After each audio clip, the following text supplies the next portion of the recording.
When the Bible and religious teachings say love thy neighbor, they don't mean, oh, I love you, I love my neighbor, I'm gonna do anything for him, oh, I love him, I love him. To me, I don't think that's what they mean. I think what they mean is you appreciate, you learn to love and appreciate what your neighbor is. To me, I even love the things that I don't like. There's a difference between the things I like and the things I love. And in many cases in my life, the things that I don't like, I may love even more. Of course, there's a degree to like. And then, because I'm at the point now, and this all came, and I was able to achieve this state, because I wasn't always like this. You know, I wouldn't say hatred in my heart, but I wasn't open to a lot of other things, and I took them as being irritants or as antagonizing me. And that was all until I got to the place where I needed to be. Once I got to the place I needed to be, it's easy to love my neighbor. And by loving my neighbor, like I said, doesn't mean, oh, are you okay? Oh, you can borrow this. Come knock on my door, let's talk. No. Don't knock on my door. Don't ask me for shit. You do you, I do me. But I still love you. I love what you are. Okay, maybe it's that I don't love the person, but I love the humanity. Let's put it crudely like that. Because like I said, there was a time where, you know, it all came down to me not being where I wanted to be. Love yourself first. Get you where you need to be. And then that opens up possibilities to living up to possibly what your religious doctrine instructs you to do. Because I am my brother's keeper, that one probably take me a few years to understand, but I do believe we're all in this together. We're all in this together. The way I take I am my brother's keeper, maybe through media or the way it's evolved or my misunderstanding of it is, you know, you give what you got to people, you help people, you charitable, give out, give this, give that. You know, in a pinch, I'll help anybody. But I don't make it a practice to go out of my way to help people. And having said that, I don't expect people to do that for me. In fact, I don't want them to do that for me. In fact, a bunch of times, I had to tell people to stop caring about me.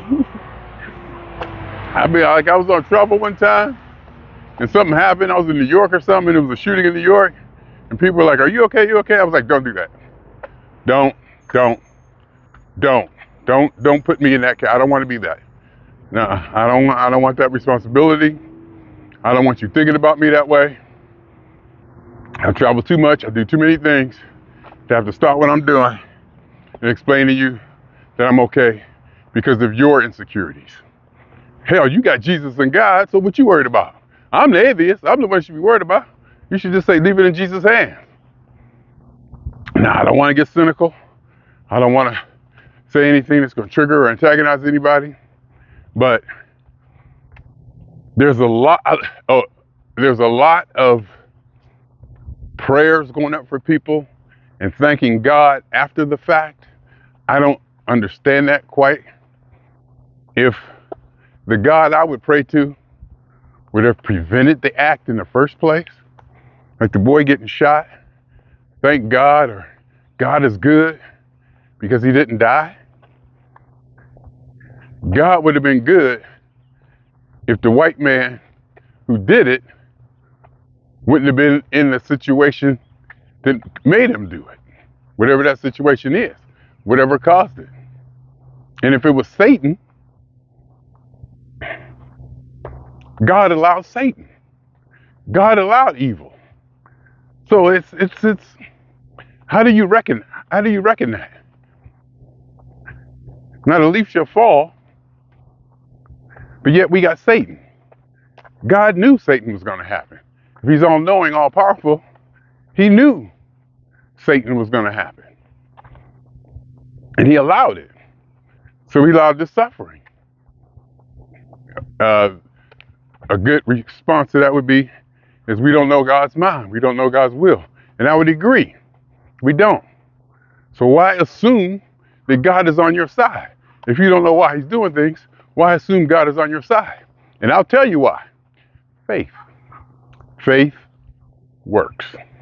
Faith makes you a better person, no matter what you believe in. You wake up in the morning having faith in this or that, your day is going a lot smoother. Faith and love, I believe, change the physiology of a body to make it perform better. Maybe endorphins or dopamine or serotonin or whatever. Like when an athlete, 2 seconds left to go in the game, crowd screaming, all that energy's up in the building. He's concentrated, worked on this for a year. He's like hyper-focused. He knows what's going on. This is his moment. It elevates him to like almost a superhuman level. That works. That's not supernatural. We don't need God for that. If you're laying in the hospital and you see people prayers for you, people, sending out love and praying for you, this and that, it's going to probably help you to heal. You don't need God for that. I'm not saying faith actually goes in there and removes obstacles for you. I'm not saying that, God comes down here and actually tweaks something. Because if he was to interfere, that would be unfair. If God interferes, that's unfair. Because there's two sides to every coin. If God helps me, he's not helping somebody else. And then you can say, well, maybe that's what somebody else needed, not to be helped, and you did. Well, if you go that way, anything that happens is God's will, and you praise it. And you know what that's called? When you praise something that something does, no matter what they do, that's having a faith in a God. You have faith that whatever God decides, whatever happens, is in your own good. And that, my friends, works. It makes your life a lot easier to live. You don't have to study.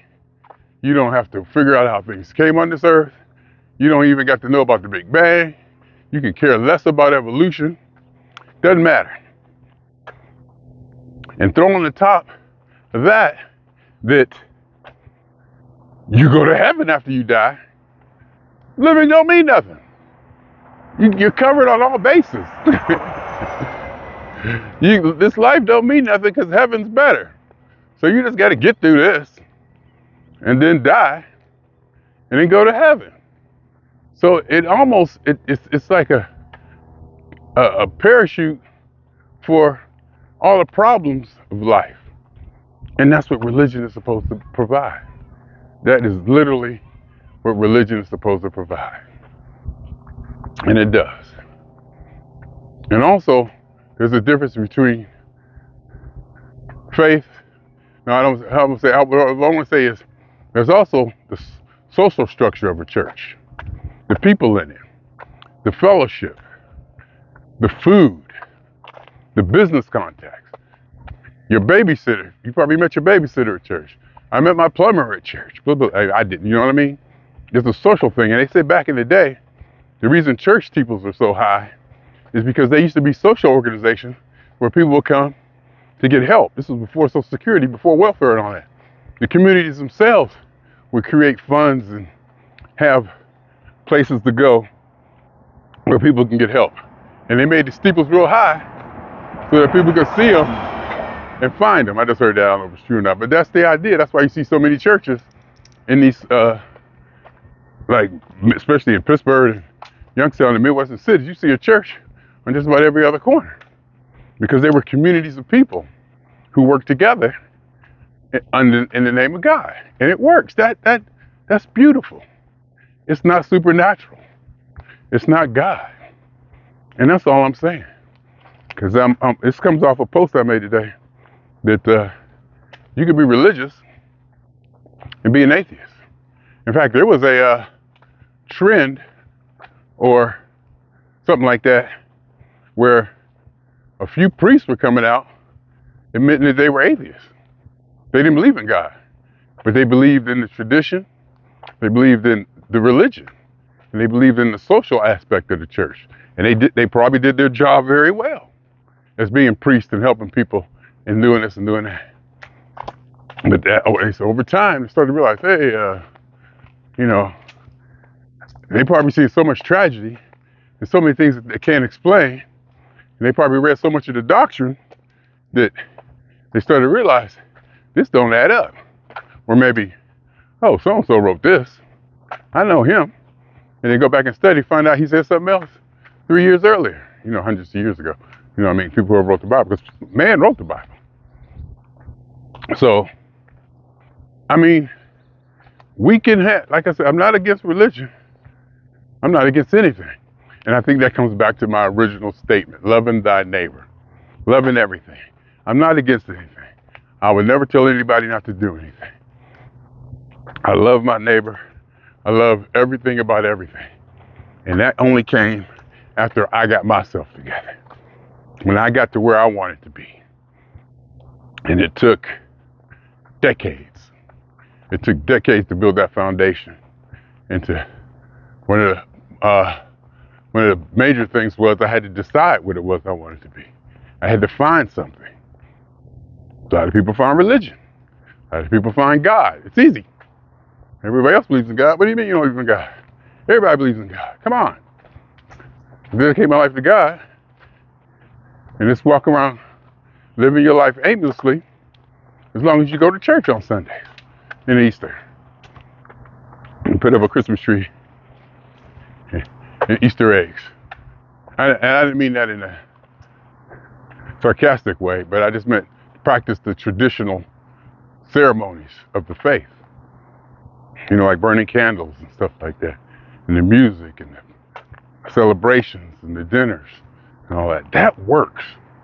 You don't need God. God, it's in the name of God, but God doesn't have to be present for that to actually have a positive impact on humans and what you're doing. The power we pray to is us. It's within us. We created this. If you stop thinking about it, it's brilliant. It's like a circular argument, a beautiful circular argument that the majority of the people on the planet believe in. Not only believe in it, but is this a holiday? Ain't nobody out here. This is the second time I walked past this, and it's been empty. Traffic, I've been walking across the street with